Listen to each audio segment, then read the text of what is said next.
Καλησπέρα. Αξιότιμες κυρίες και κύριοι, σας καλωσορίζω και σας ευχαριστώ για τη συμμετοχή σας στην εσπερίδα. Δεν ακούγεται καθόλου. Στην εσπερίδα του Εθνικού Συμβουλίου Ελληνίδων, νερό και κλιματική αλλαγή. Θέμα που επελέγει από την Εκτελεστική Επιτροπή του λόγω της σημαντικότητας και της επικαιρότητάς του. Καταρχήν θέλω να ευχαριστήσω τον πρόεδρο του Δικηγορικού Συλλόγου Αθηνών που ευγενικά παραχώρησε στο ΕΣΕ τη φιλόξενη αυτή αίθουσα για τη διενέργεια της εσπερίδας μας. Τα τελευταία χρόνια οι επιπτώσεις της κλιματικής αλλαγής σε παγκόσμιο επίπεδο είναι στο επίκεντρο του ενδιαφέροντος όλων μας.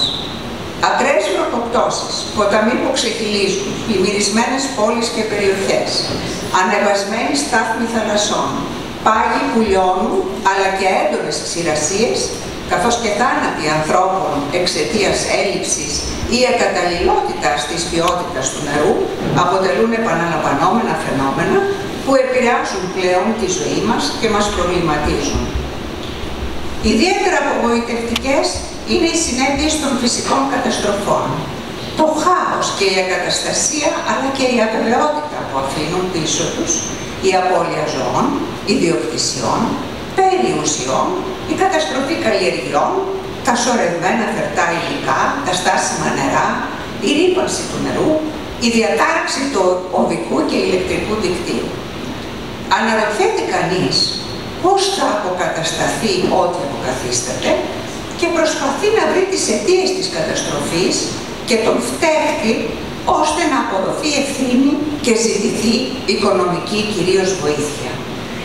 Ο προβληματισμός οδηγεί σε αιτιάσεις σχετικά με την ανυπαρξία ή την ακαταλληλότητα των υπαρχουσών υποδομών να ανταποκριθούν στις φυσικές καταστροφές και ζητούνται ευθύνες από κρατικούς φορείς, οι οποίοι, παρά το ότι σχεδόν 3 στις 4 φυσικές καταστροφές σχετίζονται με το νερό, φαίνεται ότι δεν ανταποκρίνονται μέσω των υποδομών που διαθέτουν στην αποτροπή τους. Οι τελευταίες αποκαρδιωτικές εικόνες που βιώσαμε στις πληγείσες περιοχές της Θεσσαλίας λόγω των πλημμυρών και οι οδυνηρές συνέπειές τους προέβαλαν περισσότερο από ποτέ στη χώρα μας την ανάγκη για περισσότερη γνώση ως προς το φαινόμενο και τις επιπτώσεις της κλιματικής αλλαγής και ως προς την αλληλεπίδρασή της με το νερό. Ανέδειξαν παράλληλα την τεράστια αξία του νερού λόγω της ζωτικής του σημασίας για την ανάπτυξη καλλιεργειών, την εκτροφή των ζώων, την παραγωγή ηλεκτρικής ενέργειας, τη διατήρηση της ανθρώπινης υγείας. Το νερό είναι συνυφασμένο με την ανθρώπινη ύπαρξη στοιχείο, αποτελεί θεμελιώδες ανθρώπινο δικαίωμα και απαιτείται η λήψη μέτρων και η αθέτηση πολιτικών που θα το καταστήσουν προσβάσιμο σε όλους σε επαρκή ποσότητα και ποιότητα και σωστά διαχειρίσιμο. Η ορθή διαχείριση των υδατικών πόρων συμβάλλει σημαντικά στη μείωση των πλημμυρών, της ξηρασίας και της ρύπανσης και στην αποτελεσματική αντιμετώπιση των επιπτώσεων της κλιματικής αλλαγής. Είναι ανάγκη πλέον οι πολιτικές αντιμετώπισης της κλιματικής κρίσης να αναθεωρηθούν και προσαρμοστούν στις απαιτήσεις των σύγχρονων δεδομένων, ώστε οι συνέπειές της να μην επηρεάζουν πλέον τις οικονομίες, τα οικοσυστήματα και την καθημερινή μας ζωή. Την εσπερίδα μας δεν θα απασχολήσει όμως μόνο το γλυκό νερό, αλλά και το νερό της θάλασσας. Η στάθμη της θάλασσας έχει ανέλθει τον 20ο αιώνα και διαρκώς η άνοδό της επιταχύνεται. Παράλληλα, η ρύπανσή της έχει αυξηθεί, ιδίως σε πλαστική ύλη. Πόσο αυτό μπορεί να επηρεάσει τη ζωή των υδρόβιων οργανισμών της και ιδίως του ανθρώπου. Πόσο η κακή εικόνα της βρώμικης θάλασσας και της ακτής την καθιστά μη ελκυστική στους ανθρώπους και πόση ζημιά προξενεί στον τουρισμό. Επιστήμονες, εξειδικευμένοι σε θέματα κλιματικής αλλαγής και στις αλληλεπιδράσεις της με το υγρό στοιχείο, πρόκειται απόψε να εμπλουτίσουν τις γνώσεις μας και να προκαλέσουν τον προβληματισμό και το ενδιαφέρον μας, ώστε ως άτομα και συλλογικότητες το εξής, να βρούμε ή διεκδικητικά να παρεμβαίνουμε εκάστοτε υπέρ της προστασίας της φύσης και κυρίως του νερού ως παράγοντος δημιουργίας και διατήρησης της ζωής στον πλανήτη μας. Δεν μένει παρά να ακούσουμε με πολύ προσοχή τα όσα ομιλητές και αξιόλογοι σε λίγο θα μας πούν και να εξάγουμε τα σωστότερα συμπεράσματα για μια ασφαλή φύση, για μια ασφαλή ζωή. Ευχαριστώ.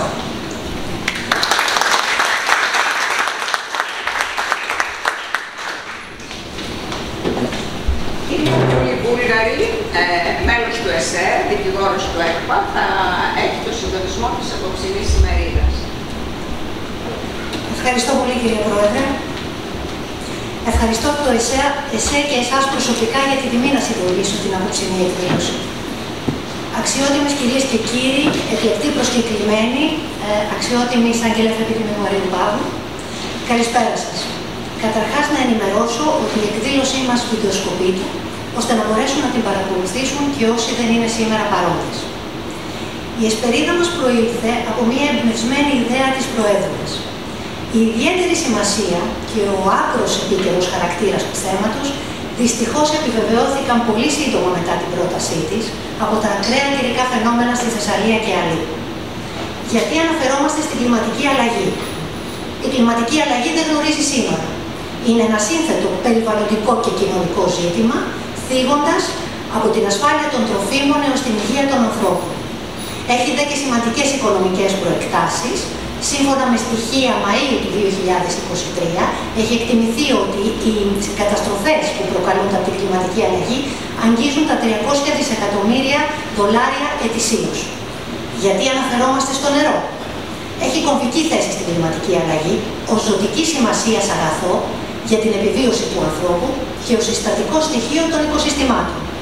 Ο Γενικός Γραμματέας του ΟΗΕ Αντώνιο Γκουτιέρες, χαιρετίζοντας την πρώτη διάσκεψη του ΟΗΕ για το νερό, αναγνώρισε ότι όλοι οι στόχοι βιώσιμης ανάπτυξης, από την εκπαίδευση και την υγεία ως την προστασία των ανθρωπίνων δικαιωμάτων και την οικονομική πρόοδο, εξαρτώνται από τη διασφάλιση των υδάτινων πόρων για τις μελλοντικές γενναίες.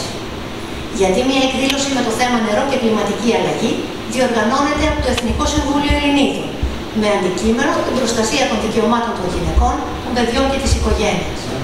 Ήδη από το 2009 η UNESCO έχει αναγνωρίσει ότι η κλιματική αλλαγή δεν είναι ουδέτερη ως προς το φύλο. Οι γυναίκες πλήττονται δυσανάλογα από τις επιπτώσεις της κλιματικής αλλαγής, καθώς αντιπροσωπεύουν το 51% του παγκόσμιου πληθυσμού, το 80% των εκτοπισμένων λόγω κλιματικής αλλαγής και μαζί με τα παιδιά το 60% των υποσιτιζομένων. Επίσης, μελέτες έχουν δείξει ότι η κλιματική αλλαγή και οι επιπτώσεις της πυροδοτούν αύξηση της βίας κατά των γυναικών και των κοριτσιών, συμπεριλαμβανομένης της ενδοοικογενειακής βίας. Η κλιματική αλλαγή και το νερό έχουν μια αμφίδρομη σχέση. Η κλιματική αλλαγή θίγει οριζόντια τους τομείς δράσης του ανθρώπου και τις πτυχές της ύπαρξής του. Κάθε δράση για την καταπολέμηση της κλιματικής αλλαγής δεν μπορεί και δεν πρέπει να διαχωρίζεται από την επίτευξη των στόχων βιώσιμης ανάπτυξης, στους οποίους περιλαμβάνεται η καταπολέμηση της έμφυλης ανισότητας. Περνώ κατευθείαν, χωρίς να μακρηγορήσω, στους εκλεκτούς ομιλητές μας, διακεκριμένες προσωπικότητες, ευχαριστώντας τους θερμά που ανταποκρίθηκαν άμεσα και με ιδιαίτερη προθυμία στην πρόσκλησή μας, οι οποίοι θα μας διαφωτίσουν και θα απαντήσουν στις ανησυχίες μας. Πρώτος ομιλητής μας είναι ο καθηγητής Μιχαήλ Σκούλος, ομότιμος καθηγητής χημείας περιβάλλοντος και ωκεανογραφίας στο Εθνικό και Καποδιστριακό Πανεπιστήμιο Αθηνών. Ιδρυτής και διευθυντής από το 2003 έως το 2017 του σχετικού εργαστηρίου. Είναι επικεφαλής της έδρας του και δικτύου UNESCO για τη διαχείριση και εκπαίδευση για την αηφόρο ανάπτυξη στη Μεσόγειο και στο ΕΚΠΑ. Είναι μέλος της Ευρωπαϊκής Ακαδημίας Επιστημών. Είναι ιδρυτής και πρόεδρος του Μεσογειακού Γραφείου Πληροφόρησης για το Περιβάλλον, τον Πολιτισμό και την Αηφόρο Ανάπτυξη της κύριας Ομοσπονδίας ΜΚΟ της Μεσογείου. Είναι συντονιστής, team leader του κοινοτικού μεσογειακού προγράμματος Water and Environment Support 2019-2024. Είναι εκπρόσωπος του Ευρωπαϊκού Κοινοβουλίου στο Διοικητικό Συμβούλιο και στο Εκτελεστικό Γραφείο του Ευρωπαϊκού Οργανισμού Περιβάλλοντος μέχρι το 2018. Συντονιστής του Διεθνούς Δικτύου Μέτιες για την εκπαίδευση για την αηφόρο ανάπτυξη, πρόεδρος της Global Water Partnership Mediterranean, πρόεδρος της Ελληνικής Εθνικής Επιτροπής ΜΑΒ UNESCO Άνθρωπος και Βιόσφαιρα, πρόεδρος της Διεθνούς Επιτροπής Εμπειρογνωμόνων της World Bank για το έργο σύνδεσης ερυθράς νεκράς θάλασσας.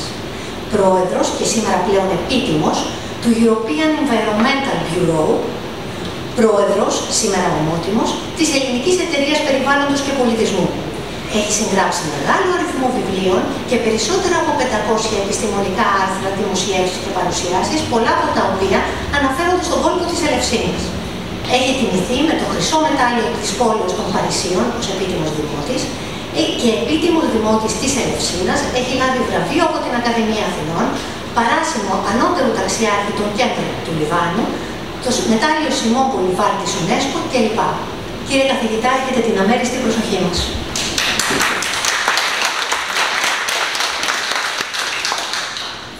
Ευχαριστώ πάρα πολύ.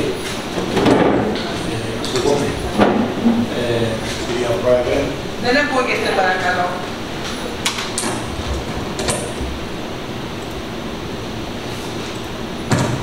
Αξιότιμη κυρία Πρόεδρε, κυρία Βούλγαρη, κυρίες και κύριοι.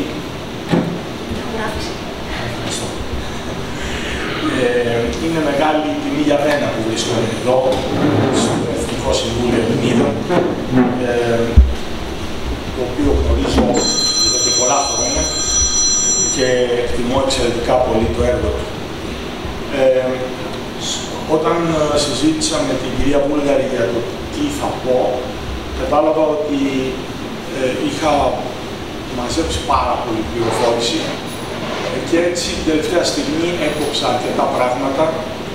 Με αυτά που είπατε όμως θα προσπαθήσω να κάνω σύνδεση, ιδιαίτερα στο ότι το θέμα των γυναικών με το νερό είναι πάρα πολύ σημαντικό και είναι όλες οι γυναίκες είναι κοντύτερα στο πρόβλημα και ως διαχειριστές του νερού στην οικιακή οικονομία, πάρα πολλές και στον αγρό, πάρα πολλές στο ότι πρέπει να εξασφαλίσουν ασφαλές νερό για τα παιδιά,